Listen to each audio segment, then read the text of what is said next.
Dan sama seperti manusia ditetapkan untuk mati hanya satu kali saja, dan sesudah itu dihakimi. Apa yang terjadi saat kematian? Kemana roh pergi? Tetapi yang mula-mula datang bukanlah yang rohania, tetapi yang alamiah. Kemudian barulah datang yang rohania. Artinya ketika lahir kita datang ke dunia dalam wujud tubuh jasmani, dan debu kembali menjadi tanah seperti semula, dan roh kembali kepada Allah yang mengaruniakannya. Artinya setelah mati roh kita kembali ke Allah, karena roh berasal dari Allah dan kita hidup oleh karena roh Allah. Kita bernafas karena roh Allah. Jikalau ia menarik kembali rohnya dan mengembalikan nafasnya padanya, maka binasalah bersama-sama segala yang hidup dan kembalilah manusia kepada debu. Ingat ya, nafas kita ini adalah roh Allah yang dihembuskan ke hidung kita. Ketika itulah Tuhan membentuk manusia itu dari debu tanah dan mengembuskan nafas hidup ke dalam hidungnya. Demikianlah manusia itu menjadi makhluk yang hidup. Jadi kita bernafas dan tubuh kita ini menjadi hidup karena roh Allah. Ketika Allah menarik rohnya dari kita, tubuh kita mati. Jadi daging kembali menjadi tanah, roh kembali ke Allah. Artinya roh yang percaya ini langsung kembali ke Allah. Ingat, roh yang percaya kepada Yesus yang kembali ke Allah. Inilah upah kepercayaan terhadap Yesus. Dialah jalan, dialah pintu. Mari kita lihat ayat lain. Ketika Stefanus akan mati di rajam batu, dia berseru. Sedang mereka melemparinya, Stefanus berdoa, katanya, "Ya Tuhan Yesus, terimalah rohku." Ini mempertegas bahwa Stefanus tahu dia akan mati dan sebagai orang percaya dia berhak meminta agar Tuhan Yesus menerima rohnya. Satu contoh lagi biar kamu punya iman yang kokoh. Orang yang disalib di sebelah Yesus di last minute, menit-menit terakhir karena imannya percaya dan diselamatkan. Kata Yesus kepadanya, "Aku berkata kepadamu, sesungguhnya hari ini juga engkau akan ada bersama-sama dengan aku di dalam Firdaus." Perhatiin kalimat hari ini juga. Firdaus inilah yang disebut sorga, rumah Bapa. Di rumah Bapakku banyak tempat tinggal. Perhatiin kalimat hari ini juga. Itu artinya rohnya bersama-sama dengan Yesus saat itu juga. Saat orang percaya mati, rohnya saat itu juga langsung kembali kepada Allah.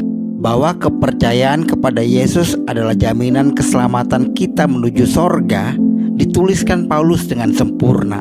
Sebab jika kamu mengaku dengan mulutmu bahwa Yesus adalah Tuhan dan percaya dalam hatimu bahwa Allah telah membangkitkan dia dari antara orang mati, maka kamu akan diselamatkan.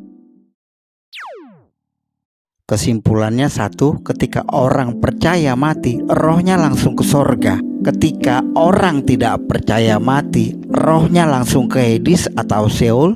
Ini alam maut di sekitar neraka. Rohnya menunggu di sekitaran neraka dengan ketakutan luar biasa sampai diilustrasikan Yesus kertakan gigi. Kertakan gigi ini metafora atau kata kiasan menggambarkan kengerian luar biasa. Yesus sering mempergunakan kata kiasan. Roh kan gak ada gigi. Nah, setelah roh kita berada di sorga, apakah sudah selesai? Belum, keduanya hanya dipisahkan tempat, menunggu hari penghakiman. Inilah arti tulisan Matius tentang domba dan kambing yang akan dipisahkan, tentang lalang dan gandum yang akan dipisahkan. Setelah kematian, roh yang percaya menunggu di sorga, roh yang tidak percaya menunggu di alam maut.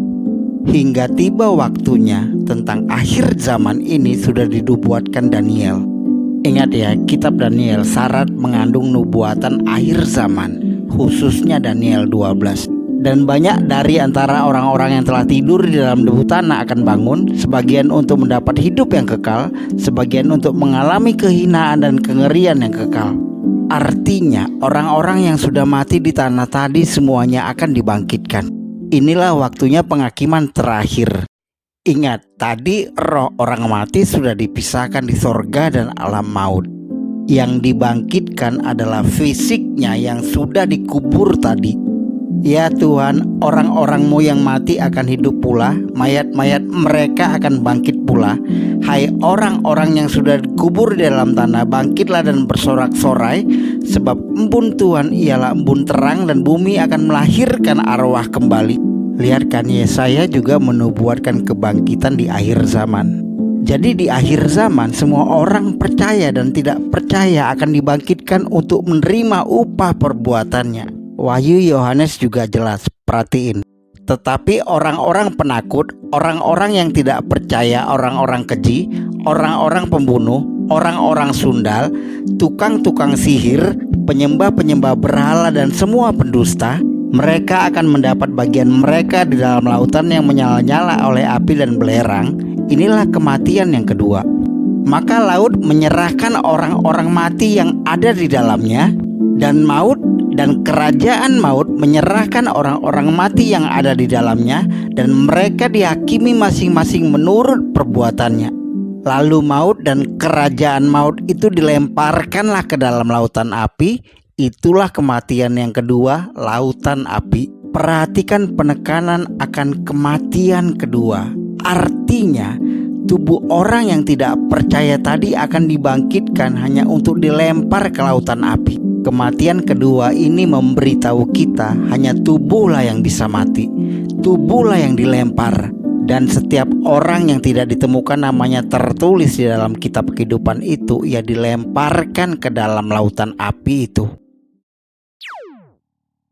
Nah, sekarang apa yang terjadi saat penghakiman terhadap orang-orang percaya?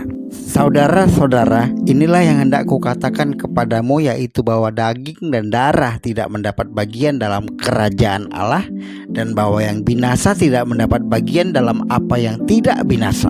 Sesungguhnya aku menyatakan kepadamu suatu rahasia, kita tidak akan mati semuanya, tetapi kita semuanya akan diubah dalam sekejap mata pada waktu bunyi nafiri yang terakhir. Sebab nafiri akan berbunyi dan orang-orang mati akan dibangkitkan dalam keadaan yang tidak dapat binasa, dan kita semua akan diubah.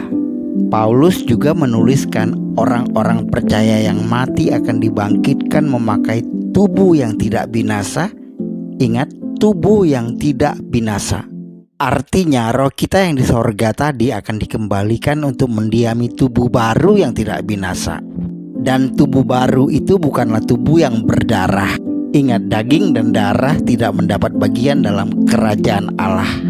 Artinya tubuh baru itu bukanlah seperti tubuh kita yang sekarang. Bukan tubuh yang ada darah. Seperti apa? Sebenarnya Yesus sudah memberi penglihatan. Ingat, Yesus datang dengan tubuh manusia, mati dan bangkit dengan tubuh baru. Dari penampakan Yesus setelah bangkit itu memberi kita petunjuk tentang tubuh baru yang akan dibangkitkan. Dari tubuh baru itu, 1. Yesus bisa menembus dinding. 2. Yesus tidak berdarah. 3. Yesus bisa makan.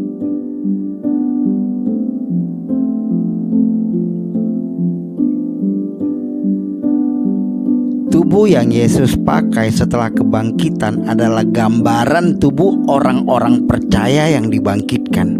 Satu ayat berikut merangkum semua tentang seperti apa tubuh kita nanti. Sama seperti kita telah memakai rupa dari yang alamiah, demikian pula kita akan memakai rupa dari yang sorgawi. Nah, apa yang dimaksud dengan langit dan bumi baru? Langit dan bumi baru ini adalah sorga. Sekali lagi, langit dan bumi baru ini adalah sorga, bukan seperti bumi yang sekarang. Jadi roh kita tadi akan mendiami tubuh baru dan tinggal di bumi baru. Bumi yang sekarang adalah bumi yang dikutuk karena dosa Adam dan Hawa. Langit baru dan bumi baru inilah sorga tempat kita akan tinggal. Lalu aku melihat langit yang baru dan bumi yang baru, sebab langit yang pertama dan bumi yang pertama telah berlalu, dan laut pun tidak ada lagi. Ia yang duduk di atas tahta itu berkata, "Lihatlah, aku menjadikan segala sesuatu baru." Dan firman-Nya, "Tuliskanlah, karena segala perkataan ini adalah tepat dan benar." Nah, di bumi baru sorga inilah nanti kita tinggal bersama Allah. Hilangkan pemikiran bumi ini seperti bumi yang sekarang. Bumi baru ini adalah sorga. Dan aku melihat kota yang kudus, Yerusalem yang baru, turun dari sorga, dari Allah, yang berhias bagaikan pengantin perempuan yang berdandan untuk suaminya. Lalu aku mendengar suara yang nyaring dari tasa itu berkata, "Lihatlah, kemah Allah ada di tengah-tengah manusia, dan ia akan diam bersama-sama dengan mereka. Mereka akan menjadi umatnya, dan ia akan menjadi Allah mereka." Nah, bumi baru itu turun dari sorga, dan Allah akan diam di bumi baru ini di tengah-tengah kita.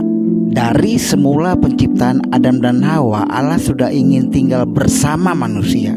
Kasihnya mendorong dia ingin mengasihi dan dikasihi. Tapi karena dosa, rencana Allah tertunda. Tapi dia tetap ada di tengah-tengah manusia. Itu sebabnya Allah menyuruh Musa membangun kemah suci dan Salomo membangun bait suci. Lewat rohnya Allah tinggal dan diam di antara manusia, sambil dia mempersiapkan kehadiran Yesus untuk menebus dosa itu. Tetapi benarkah Allah hendak diam bersama dengan manusia di atas bumi? Sesungguhnya langit, bahkan langit yang mengatasi segala langit pun tidaklah dapat memuat engkau, terlebih lagi rumah yang kudirikan ini. Allah membuat semuanya jadi baru, kembali ke seperti mula-mula penciptaan. Bahkan termasuk binatang-binatang akan hidup damai. Serigala dan anak domba akan bersama-sama makan rumput, singa akan makan jerami seperti lembu, dan ular akan hidup dari debu. Tidak ada yang akan berbuat jahat atau yang berlaku busuk di segenap gunungku yang kudus, firman Tuhan.